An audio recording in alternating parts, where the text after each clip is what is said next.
Welcome, everybody. Recording in progress. Yes, indeed. So I'll go ahead and just do a brief introduction of Haruko, and then I'll hand it over to her for the presentation. So Haruko Wainwright is a staff scientist at Lawrence Berkeley National Lab. She's the lead of the Environmental Resilience Program. Her work focuses on environmental informatics, aiming to improve understanding and predictions in earth and environmental systems through mechanistic modeling and machine learning. Her expertise is on stochastic hydrology, multiscale data integration, and uncertainty quantification, something that's near and dear to me from our air pollution work that I've worked on with Jeff Stair. She's worked on various research topics in earth and environmental sciences, including watershed science, Arctic hydrology, and groundwater contamination. So now I'll turn it over to Haruko, and then hopefully we'll have time for some Q&A at the end too. Okay, sorry. I'm trying to, you see this record, this Zoom message in the middle, right? Oh, I don't see it. I don't see it. Oh, okay, that's great. Okay. You see the whole screen, okay? Yeah. I have two screens. Okay, that's great. I'll just start. So thank you very much for having me here. It's exciting to present in this university. So today I will talk about digital twin for watersheds so that we can improve watershed system predictability through co-design. I am a scientist at Lawrence Berkeley National Laboratory, and I'm in Earth and Environmental Sciences area. Oops, next. Okay, so we, a bunch of scientists, students, postdocs are working in this beautiful place in Colorado, in the Rocky Mountains. There are wildflowers, forests, you can see mountains. It's a stunning view. This is actually, this is a very important place in the US. We call it Water Tower of the West. Watershed in the Rocky Mountains generate 85% of the water of the Colorado River, and it serves 44 million people in 7 states, including California. Actually, Southern California gets a lot of water from the Colorado River. Now, as you know, climate change is impacting the Rocky Mountain regions significantly, and that affect our water resource. So now snow is decreasing and transitioning to rain. When we don't have snow, we always get droughts, as we see now in California. We are expecting to see more severe drought conditions in the future. Plants actually take up so much water, and they're important part of water cycle. So when tree dies during the droughts, different species might come up in the subsequent year, and it actually affects water cycle significantly. In addition, we have to characterize groundwater and geology, which is an important water resource during the summer and later in the season. So Berkeley Lab, we lead the biggest watershed science project in the US, and we have the most instrumented watershed in the world. So watershed science is an integrated science. We take variety of measurements like snow.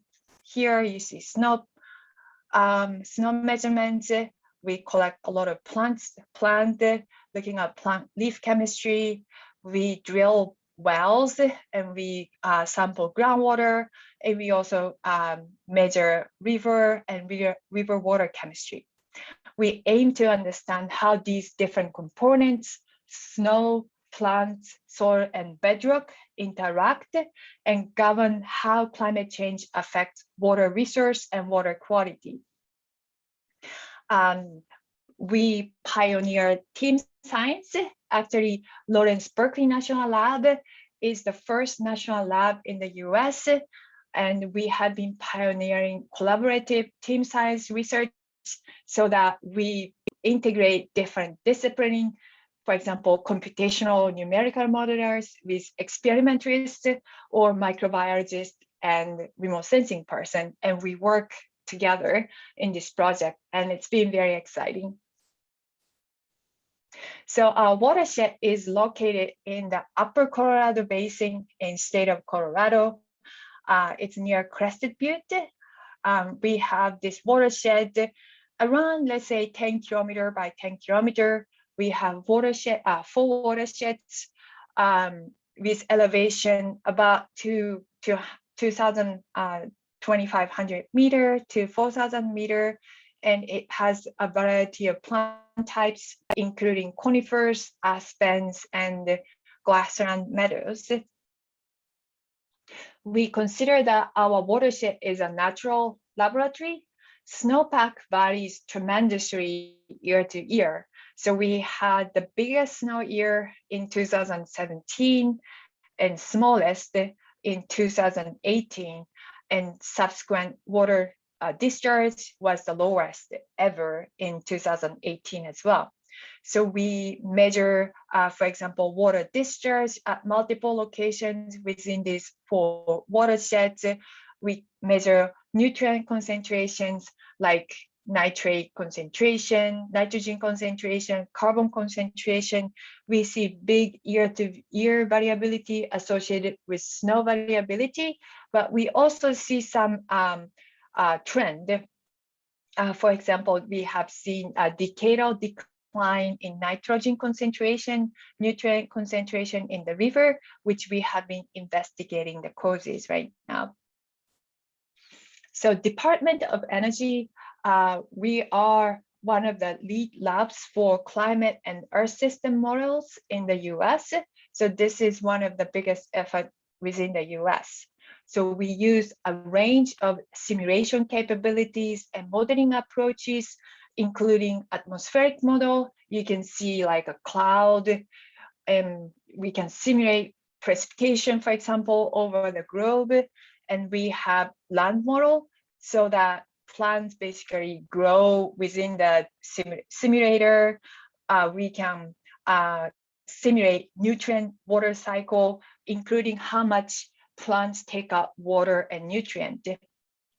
And we couple this land model with hydrology model so that we can simulate groundwater surface water flow, as well as transport of elements like a nutrient, and we can predict water quality, for example.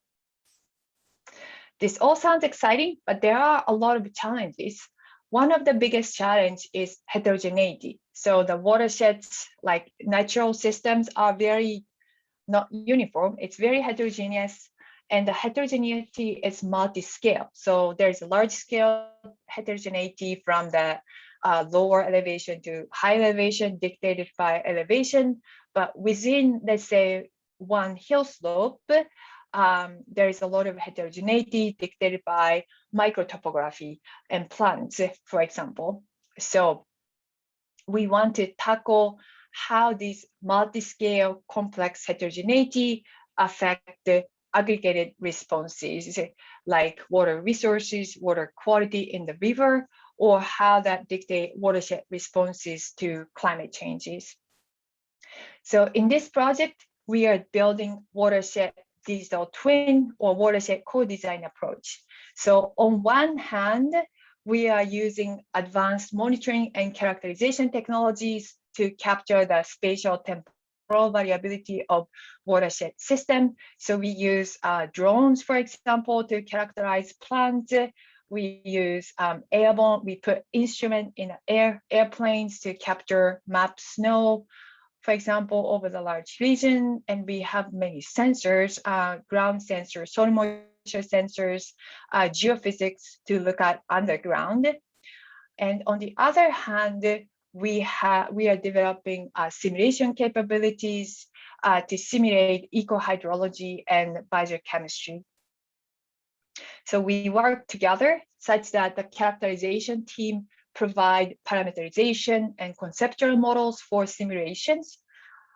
And the other hand, modeling provides insights such as parameter sensitivity, which parameters we should correct, or the modeling can inform observation. So our co-design strategy is that we can utilize physics-based prediction of watershed, water and biochemical export, and we can integrate data model so that we can understand and predict watershed function better. So first, I've talked about the modeling, characterization side, how we can integrate different sensors, different information using machine learning AI approaches.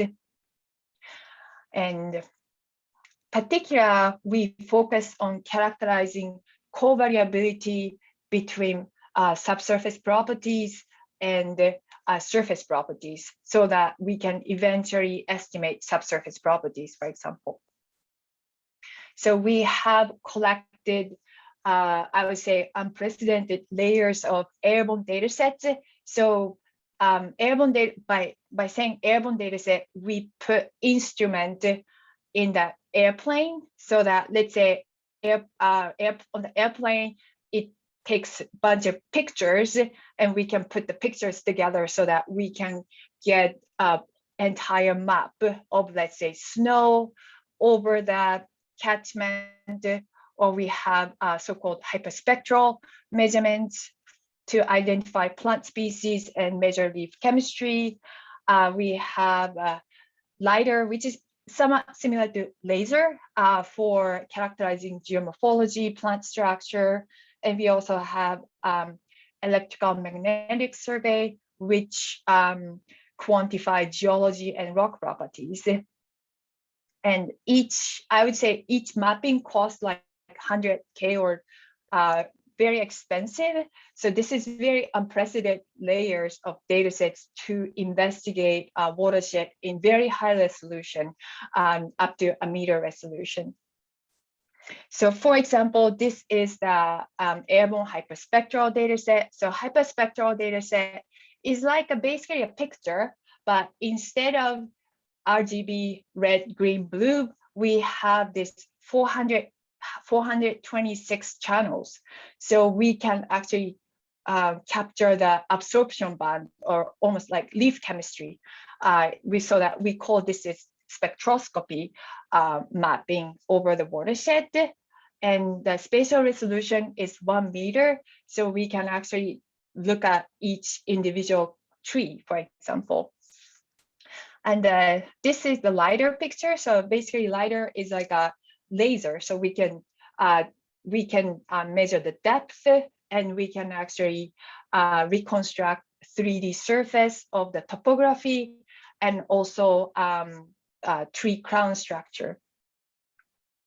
Based on this hyperspectral data set, we apply machine learning to classify different plant species so that we can map different plant species within, for example, different like spruce, pines, or different types of conifers, or like shrubs, looping, or different species within grassland.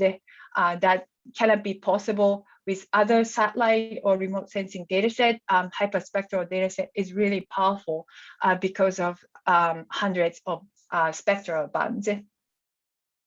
We are also very excited about airborne electromagnetic survey, which measure the electrical conductivity of bedrock. So based on the electrical conductivity of the bedrock, we can estimate the variability of the shale, and we can also correlate with the bedrock plant species. For example, some of the plant species like forest species tend to like more high resistive rock, which is less fractured. It's very hard bedrock. We can also map subsurface structure, different geology, up to like 300 meters. So you can sort of see this is the granite, and there's a sandstone formation. So we can really, this is the shale, and we can sort of see, we can actually map the depth of these geological layers. Eventually, we can build a 3D geological model or porosity or hydrogeological parameters, and we can simulate these parameters can feed into hydrology model, groundwater model, for example. So we are also using historical satellite images. So in this study, we measured a historical plant productivity over the years. So let's say June is actually the peak plant productivity at this site. We see like, or some years we actually already have or still have snow or no snow, for example, and we can sort of compare this with historical snow and drought index. We can merge them and we can develop the map of drought sensitivity to show that where is most vulnerable or more sensitive to drought conditions. So here, this red region is turned out to be more sensitive to the drought. This is more glacial moraine deposit and low elevation and south facing. And so like, oh, this is a very sensitive region. And yes, so we also have different spatial data layers like elevation aspect and different geology. And we can run regression in machine learning, and we can sort of identify key factors. Sorry, I already said it before. So in this using random forest regression, for example, we can sort of identify what are the key factors for this drought sensitivity. In this case, we found that elevation and aspect are important for drought sensitivity, but surprisingly, different geology turned out to be a big factor for the drought sensitivity. So we have all different layers. I showed that we use different layers separately, but we also try to merge all the layers. In this case, we call this zonation approach to capture this co-variability among different spatial data layers.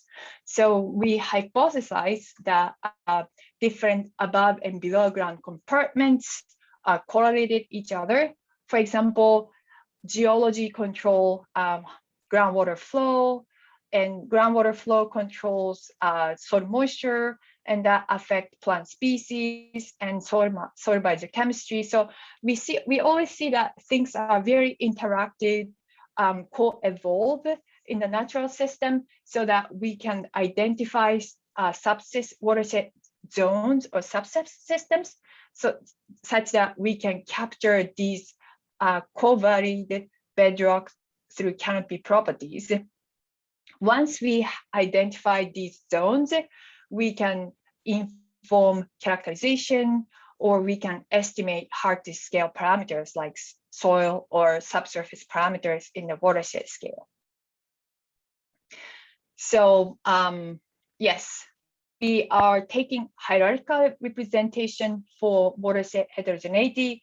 As I mentioned, there are different scales of heterogeneity in the watershed. So that large scale, the heterogeneity is controlled by, let's say, elevation, geology, and aspect. For example, we always see different snow condition or different plant species between like north and south facing aspect. And this sort of heterogeneity is on the scale of 100 meter or so. Within hill slope scale, within 100 meter, we still see variability of like soil moisture, soil properties dictated by microtopography. So in this case, we capture we capture sort of based on the LiDAR or microtopography data set. So we have strategized that first we classify hill slope, like south-facing, north-facing hill slope across the watershed. And then within each hill slope, we classify pixel by pixel so that we can capture the heterogeneity across the scales. So this is the workflow for hill slope clustering to the watershed zonation. So we start from the airborne remote sensing datasets that I showed before, such as hyperspectral, geophysics, EM survey, and we have other spatial data layers, such as surface geology, land cover map from USGS, and we can calculate hill slope features. For example, average metrics, median metrics, and also percentage of certain land cover. And we put these features into a clustering approach. We compare different clustering approach, and we can identify group of hill slopes, clustered hill slope clusters, and we can map it to the zones spatially. I will show you the results later. Then we can validate these zones, how significant they are based on different functions, for example, nitrogen nutrient export. So here are sort of the examples of the watershed data layers that we put in machine learning. So we have elevation here, slope, potential radiation, snow, geology. This is the bedrock resistivity, top 20 meter bedrock resistivity, plant type, plant productivity index. So you kind of see somewhat co-variability. For example, higher elevation tend to be slope, like high slope, and also higher elevation tend to be much more resistive. Bedrock is a hard bedrock. Plant species, plant type, plant productivity is correlated with elevation. I would say that plant productivity usually peak around 3,000 meter. It's a bell-shaped peak and decline in both low and high elevation. In terms of snow water equivalent, high elevation, of course, and north-facing hill slope has a lot of snow in this region.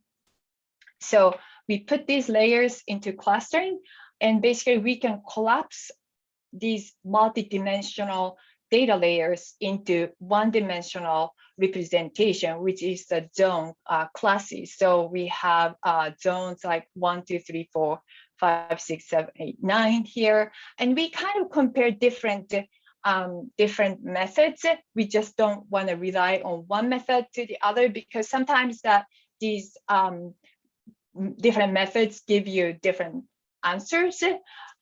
Here we see that the zones are somewhat consistent. So that, for example, these blue zone 1 is south-facing hill slope, lower elevation. This blue region is more sort of the conifer-dominated hill slope, mid elevation. This orange region is high elevation, more bare ground bedrock region. So these we can sort of, by comparing 3 different methods, we can also identify this hill slope is the most representative hill slope in this particular category, and others are more sort of in between different zones. So here are sort of that 6 different characteristics across this, 6 different zones. First, it captured the association between elevation and slope and bedrock. So, higher elevation, mid to higher elevation hill slope tend to be steep and also have very hard bedrock without these kind of fractures.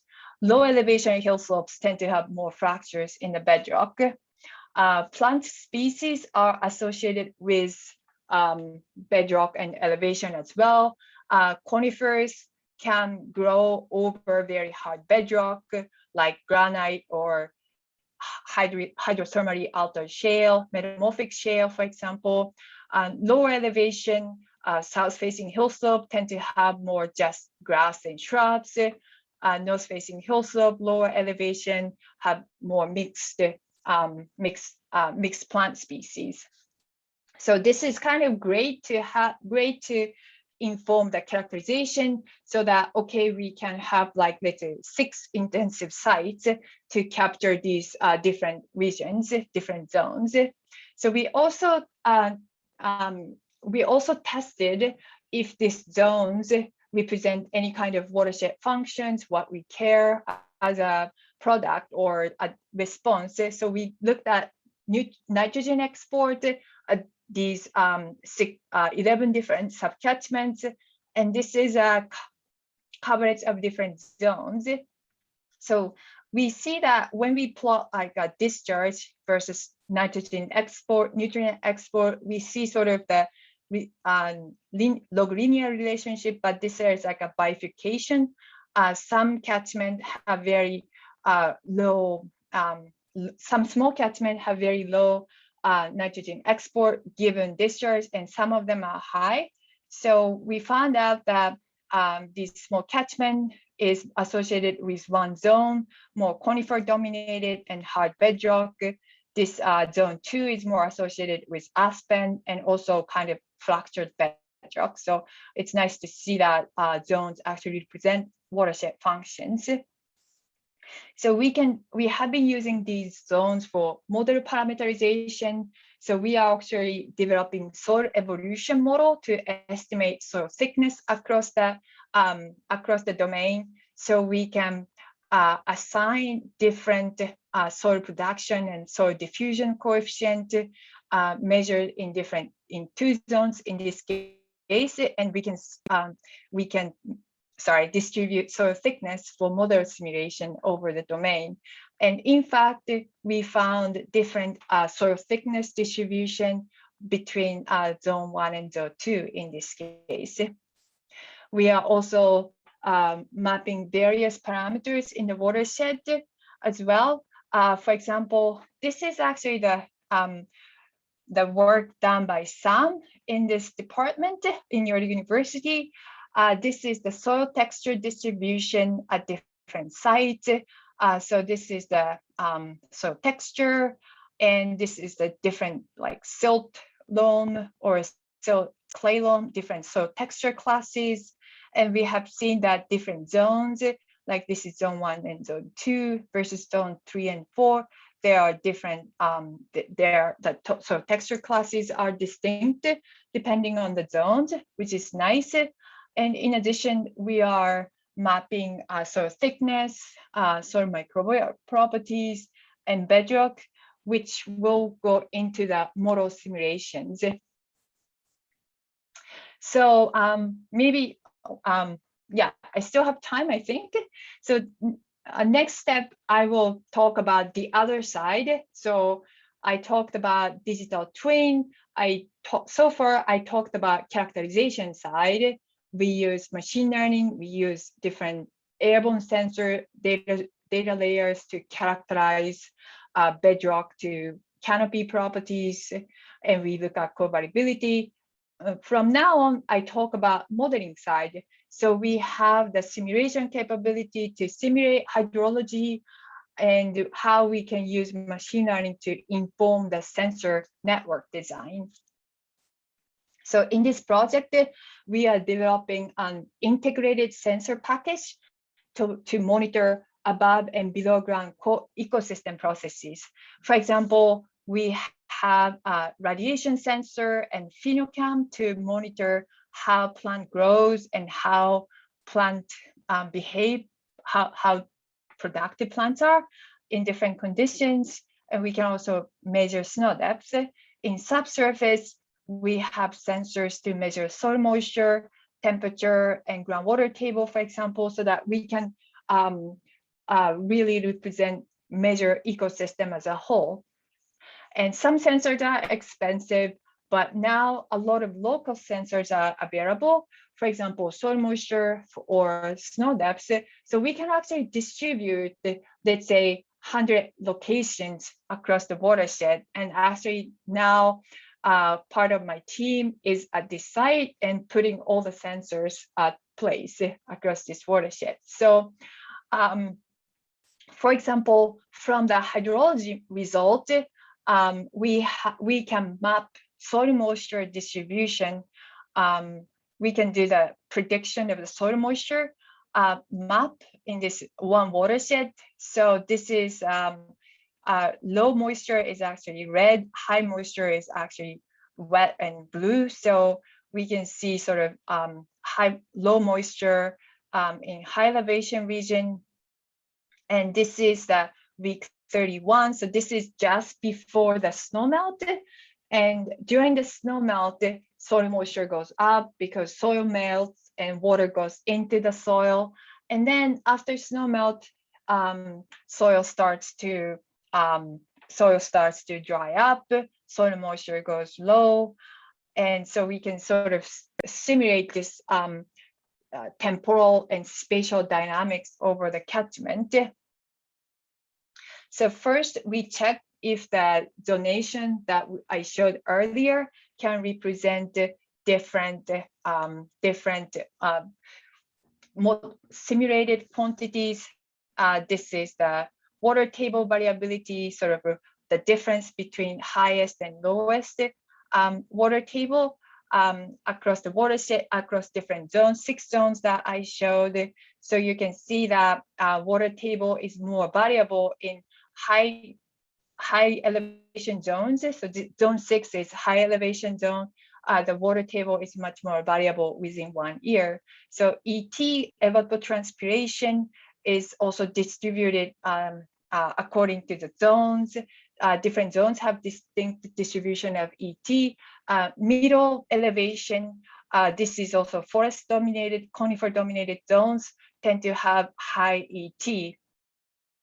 In terms of soil moisture, we were surprised to see that the soil moisture distributions are kind of similar across the different zones. This is because soil moistures tend to be dictated by small-scale heterogeneity. So each hill slope tend to have high moisture and low moisture within, and the variability is much more like small scale. So we can sort of see what is controlling and what scale is controlling different hydrological properties. So for sensor placement optimization, we have been using the 2 approaches developed in UC Berkeley and subsequently in my group, and it has been used for snow depth estimation, snow depth measurements, as well as radiation monitoring optimization. So this is this is the workflow for optimization. So we first select representative hill slopes according to the zonation, and we actually use PCA among covaried properties, let's say topographic metrics, soil moisture, and other properties. They are correlated, so we apply PCA to visualize and capture the covariate properties, and we use a Gaussian mixture model to capture the representative locations within these covariate properties. And at the end, we use a regression approach, random forest or distributed Gaussian process to improve the interpolation so that we can capture the heterogeneity. So this is one of the examples. This is the first one. So this is the existing sensor locations in this watershed. So this dark region is actually the Forest Service. It's the somewhat wilderness area, so that we cannot put sensors, so that we can add restriction in the optimization too, and we can also add distance from the road, so that we kind of preferably select the location closer to the roads because of the maintenance. So here, this is the PCA plot, principal component analysis plot. So here, as each arrow represent different properties. So this is the radiation, slope, and this is average soil moisture aspect, and DM is elevation. So we can sort of see some of the metrics are very correlated, for example, soil moisture and elevation, and that you can sort of see that the existing sensor locations do not capture the variability of all the pixels. Existing locations tend to be very low elevation and low slope as well. So we have applied the sensor optimization approach, and we distributed the sensor locations, and now we can see that the new sensor locations can represent the overall variability across different key metrics and improve the coverage spatially and also the multidimensional space of key metrics. So this was kind of very interesting exercise. Yeah, so I thought about what's the sort of future sensor or sampling design in environmental science. Right now, I can say that we tend to place sensors in convenient locations, lower elevation, lower slope. I guess people frequently use this figure, looking for a key in the light because you can see things.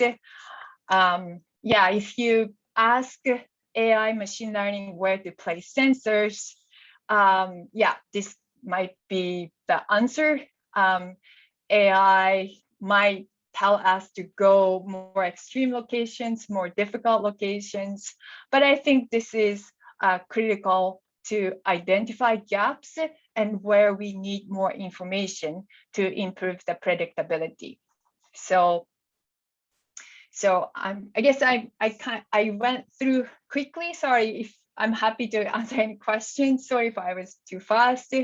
So in this project, we are developing digital twin watershed approach so that we work together, numerical models, field work, people work together, co-design to improve the predictability of watershed.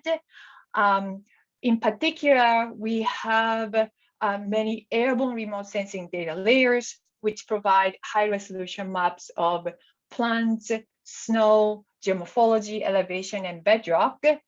And we apply hierarchical multiscale representation so that we capture large-scale heterogeneity through hill slope clustering and zonation.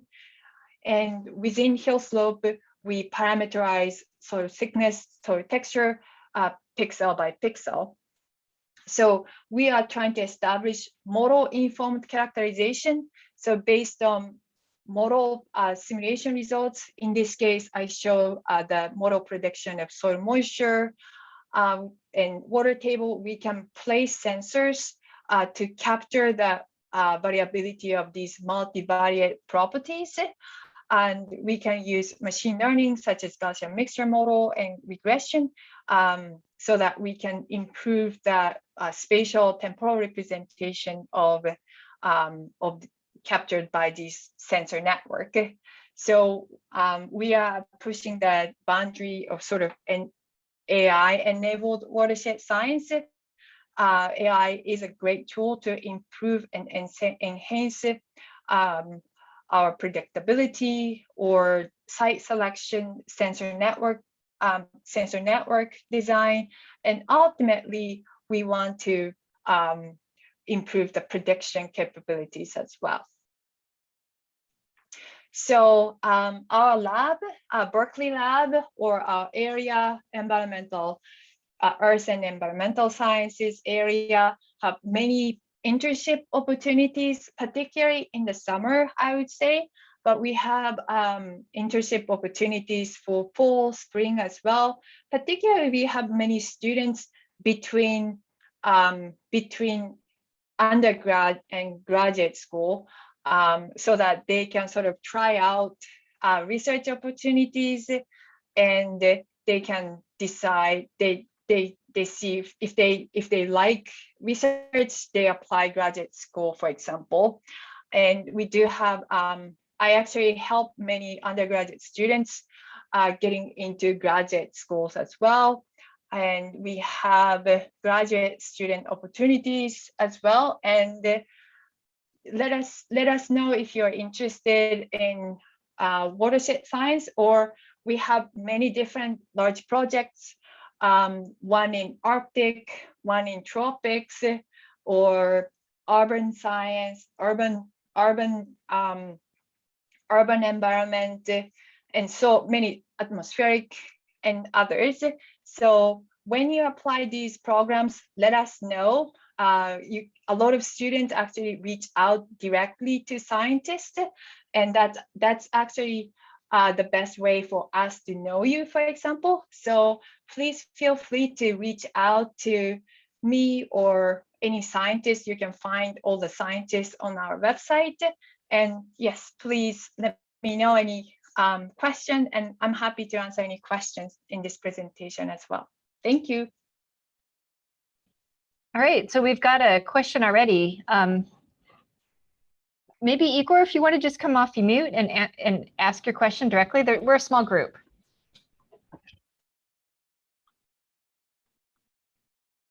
Do you want to unmute and just speak your question, Igor, or do you want me to read it out? Sure, there's a question earlier before Igor. Yeah. We can probably come back to that.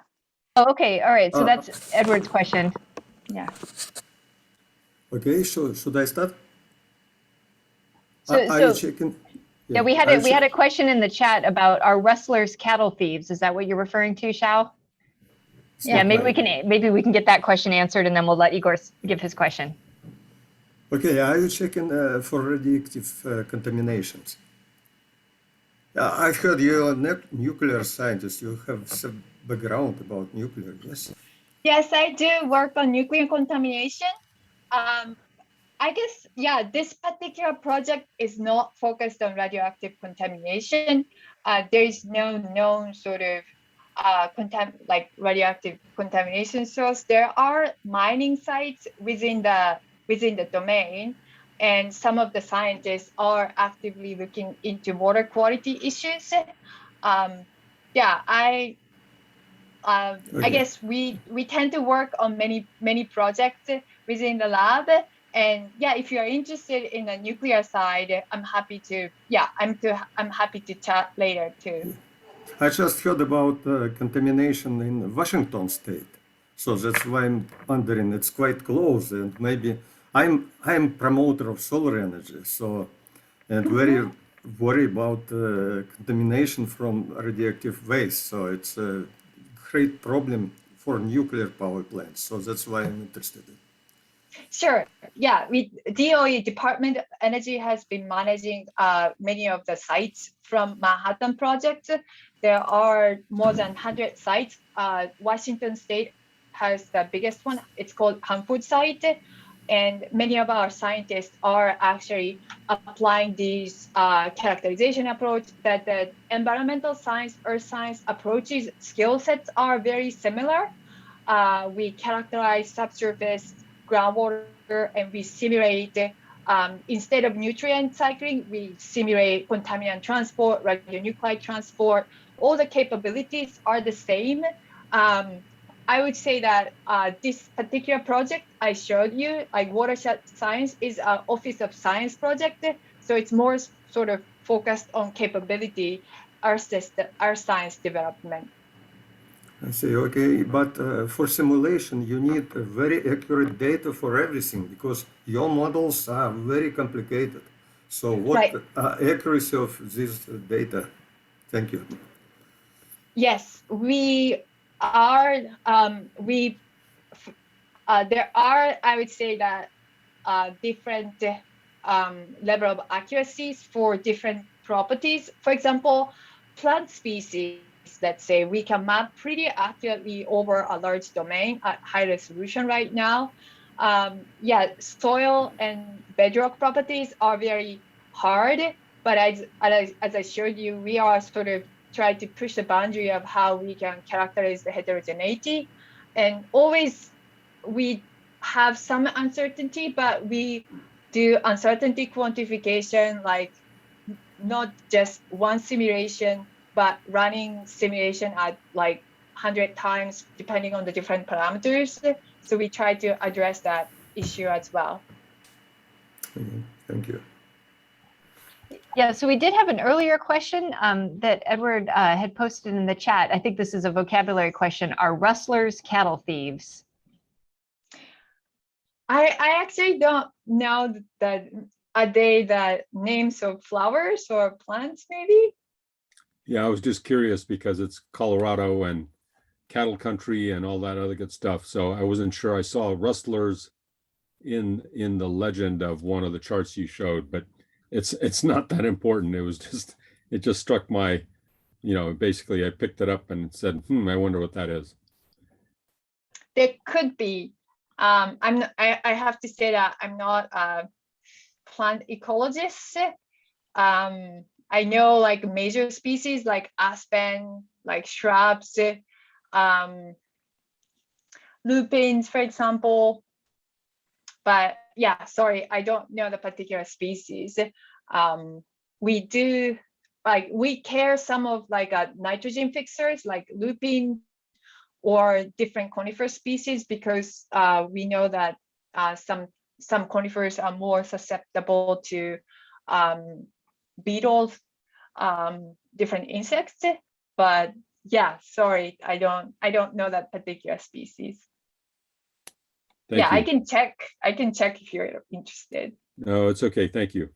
Yeah, I wouldn't be surprised if I mean, rustlers are also known as, that's another word for cattle thieves. I think even in California, they might call them rustlers too, but it might just be part of, you know, a common word that got applied to a lot of things. I have a question, Haruko. I'm really curious because you showed that the cartoon of the guy looking for his keys in the light, but I'm wondering on your thoughts on sensor technology, and do you have all the sensors that you would ever dream of using in building your sensor networks? Because sometimes we put the sensors where it's most convenient, but also sometimes we only measure what we can measure, not what we want to, just because of the limitations on our sensor technology, you know, in terms of how sensitive they might be, the components you can measure, the time resolution, et cetera. Yeah, I totally agree with you. For example, flux, like water flux from the subsurface, like a plant's evapotranspiration. I think that that's something that everyone tries to measure. People try to estimate based on like a remote sensing data set. It's been a great challenge. We tend to rely on proxy variables. For example, electrical conductivity is a good proxy for soil properties. So that's something that that's where sort of like machine learning come in a lot to exploit the correlation between what we can measure and what we want to know. Yeah, thank you. And what kind of radiation sensor do you use? Is it like solar monitoring usually, pyranometer, per kilometer, or maybe other type of?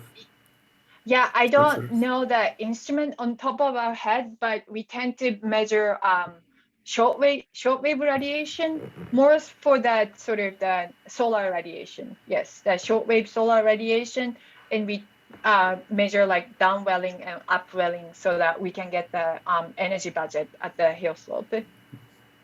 Thank you.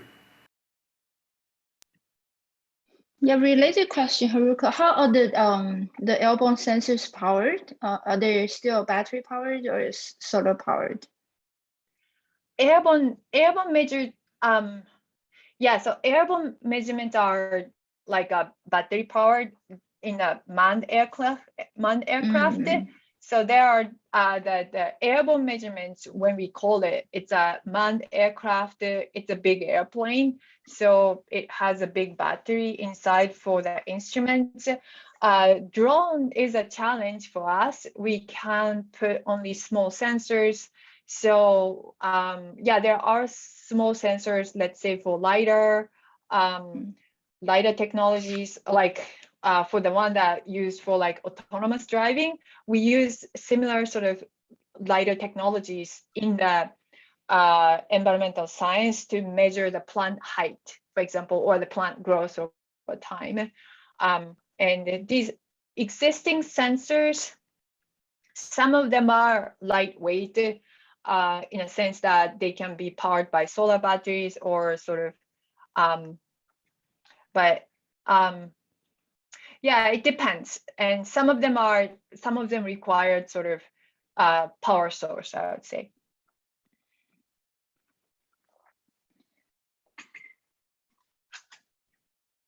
I'm also curious about the clustering, the hill slope clustering that you did. Did you do majority voting of the different ways that you try for the clustering, or you have something you have the original clustering to validate the results? Yeah, we do. We do majority voting. Yeah, I guess that environmental science, that probably the biggest challenge is lack of training data set or lack of labeled data set in AI. So yeah, here we, let's say, we don't have the training data set. Now we have, let's say, a couple of sites that actually have some information, and then, okay, definitely so different, then we might inform the future clustering. But yeah, in general, we are super unsupervised, I would say. Yeah.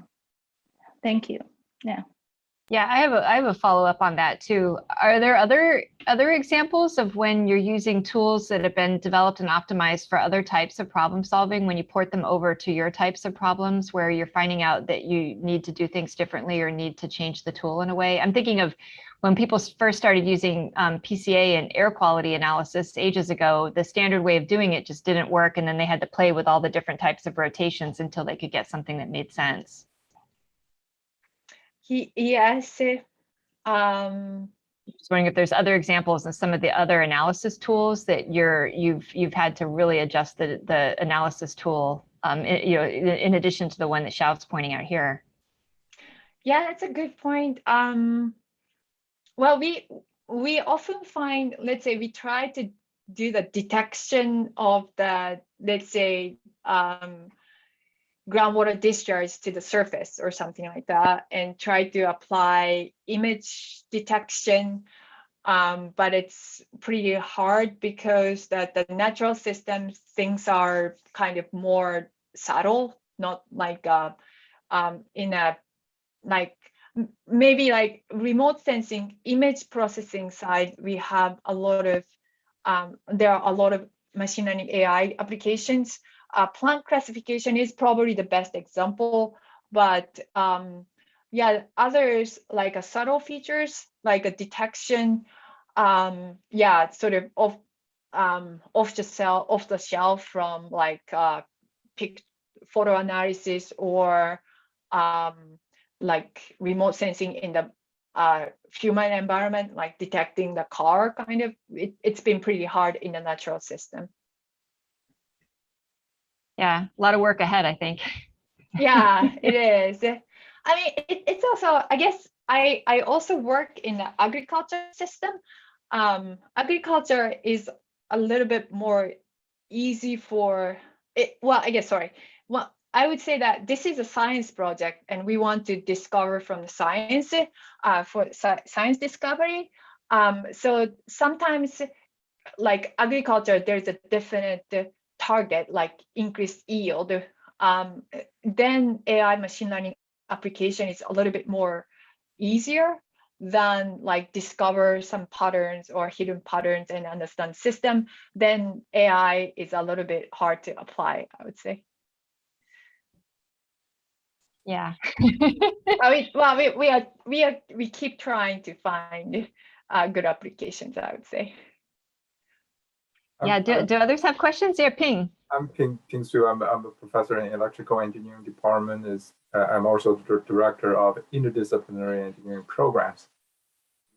I was late, so I joined your talk about 20 minutes into your talk, so I may have missed your early part of your talk. This is not my area, but I'm curious. I'm wondering that how would this research benefit the community in a more layman's term? I would say that improve the water quality, water resource prediction. So that's probably the best outcome. Let's say, what's the impact of plant species changes, how that affect the water resources in the future. That requires the study or understanding in the plant system and water uptake of plants, and then how that impacted the downstream water. So yeah, those type of questions, water resource would be the best application area. Although this entire project is focused on sort of developing fundamental science understanding. You know, if the goal is about water resource, wouldn't it be easier just to look at classification relevant to water rather than zoom this? I mean, when you zoom this, you kind of a blurred picture for what you want to do. Yeah, right? I mean, I agree. Actually, that the stream flow prediction is one of the most mature area of machine learning and AI application, because the datasets are publicly available. It's easy to get the datasets and well curated dataset. However, if you do just focus on that water prediction, I guess it's, all the details get washed out. I think all the details don't matter, but you can improve the prediction in the current condition. But in the future, we are getting into sort of uncharted territory that doesn't have any training data set in the future. So that's something that we need more predictive mechanistic understanding to predict what the future will become. Thank you. All right, I think this brings us up to 4 o'clock. If there is any last questions, though, maybe we could take those now.